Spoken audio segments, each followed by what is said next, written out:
Hi everybody, I miss seeing your faces. I don't know about you, but I feel like I am at camp right now. I feel like I am having adventures that I've never had before, and I'm taking this opportunity to do things I've never done before, hanging out with my family.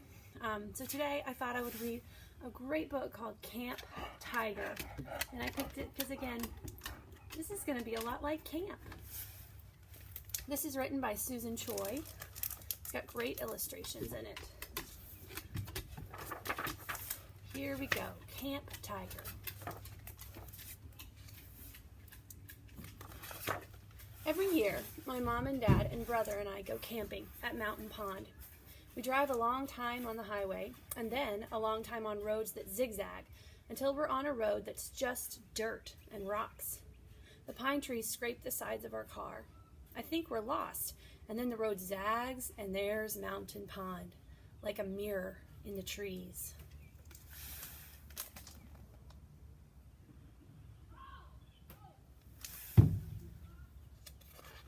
It's September, the end of the summer. As soon as we get back from camping, we go back to school. My brother's starting 4th grade, and I'm starting 1st grade. I don't want to be a 1st grader. I like kindergarten. I like choice time and building with blocks. I hope our camping trip never ends. We have a campsite on the far side of the pond with the big mountains starting behind it. My parents both really like it. It's so beautiful, they say, and so quiet. Look at that cool campsite.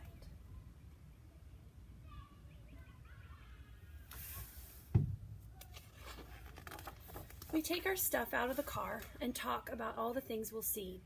The eagle fishing for its dinner in the pond, the salamander with red spots on its back, and the chipmunks that come to steal food while we sit by our campfire. The air feels cool. I find a red leaf on the ground.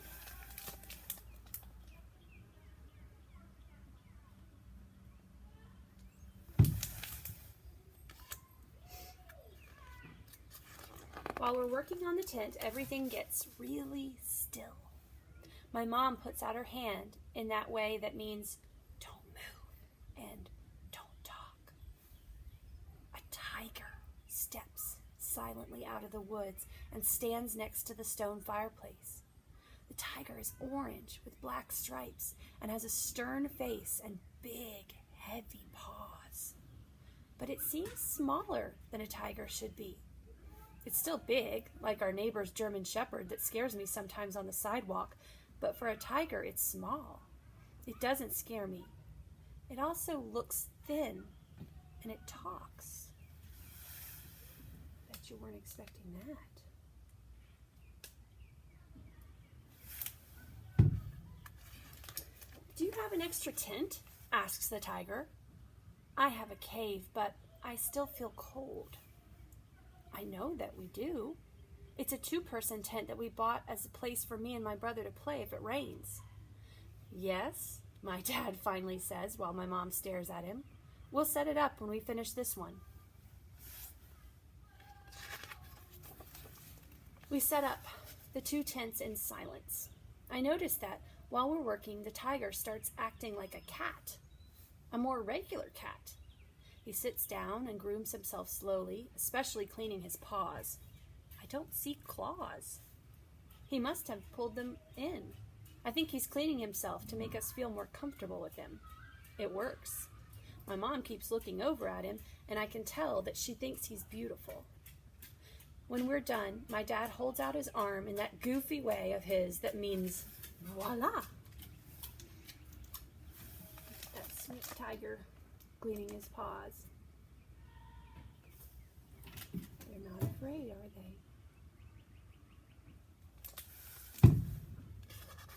Can you unzip it for me? The tiger asks. I look at his huge, heavy paws. My dad does, and the tiger lowers his head and steps in carefully. I follow before my parents can stop me. Zip us in, please, I call back. You can zip it yourself, my mom says. Don't snag the fabric. All summer, things my mom used to do for me, like make my bed in the morning or fold up my clothes, have become things that I have to do myself. I can do them, but I wish she would do them. This time, though, I zip the tent quickly before she can make me come out. Do your parents ever ask you to do things that they used to do for you? It's usually a sign that you're growing up, because they know that they can trust you to do it all by yourself.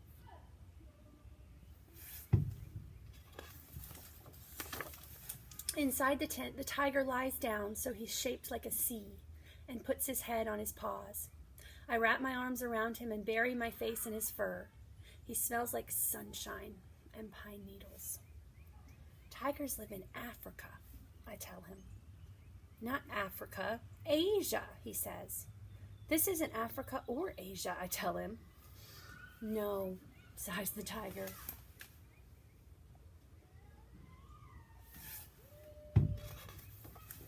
All weekend, the tiger stays with us. When we hike on the trail, he walks first, and his paws make no sound. He knows an overlook we'd never found before, where we can see the tops of the Green Mountains stretching away.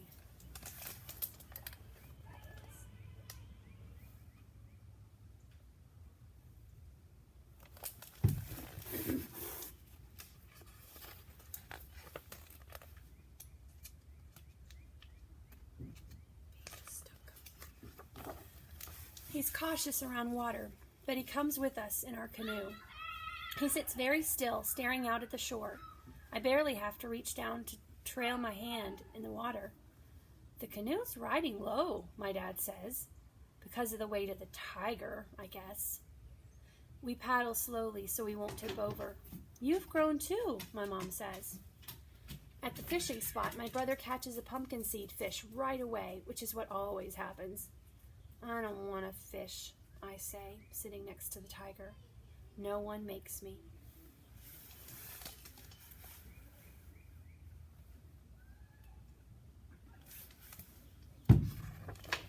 But after a while, I get up and put bait on my hook. I hate fish, I say as I cast. I love fish, says the tiger. I'll eat any fish that you catch. I almost never catch any, I tell him. But today, I catch one. Just big enough to keep, says my dad when he measures. I'll eat it raw, says the tiger. I like to eat the whole thing and feel its tail swish around in my stomach. Ugh, we all say, but we're laughing.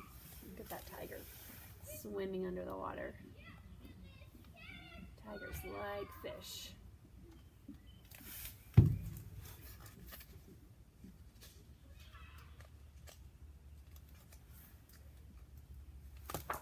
We never see other people. My mom says it's because it's late in the season. Even the park ranger never comes by. Our last night, my brother and I get to stay up extra late in the camp chairs and watch the fire until it dies out. I can see the tiger's eyes in the darkness, like the very last embers. I want to look for shooting stars, I say. I want to go in the canoe in the dark and look up at the stars. No one seems to hear but the tiger.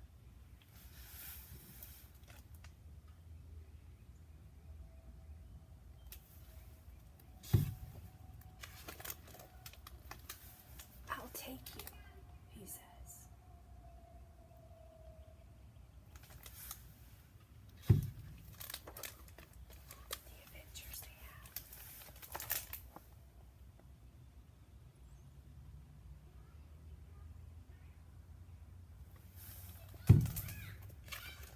The tiger pushes his paws through the sparkling black water instead of using a paddle.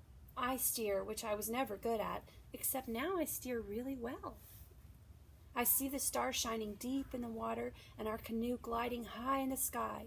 And then we're back, and my mom and dad lift me into our tent, not the tigers, but I'm too tired to stop them. Doesn't that look magical?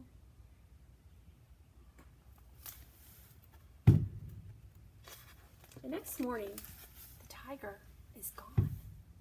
He didn't say goodbye, I say. It's windy and cold, and that makes my eyes run and my throat feel thick, like I have a lump there. When my mom tries to give me oatmeal, I push it away. It's a wild animal, my dad says. It had to go back where it came from. You can go say goodbye to the lake, says my mom. I sit down by the water and I put my head on my knees so my kneecaps press against my eyeballs. I hear my brother coming over to make fun of me, but instead he just sits down nearby. Neither one of us says anything.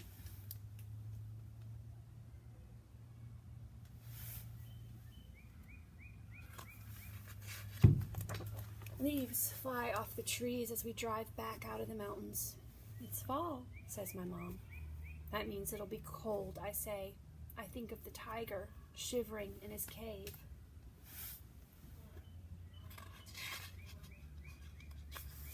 When we get home that night, I draw the tiger exactly the way he looked. I'm going to take it to show my new teacher. Time for bed, my mom says, but I get her to give me 5 more minutes.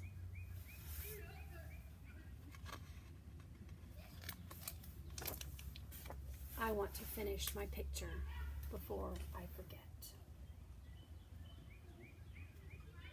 So the question is, now that we've read this book, do you think the tiger's real?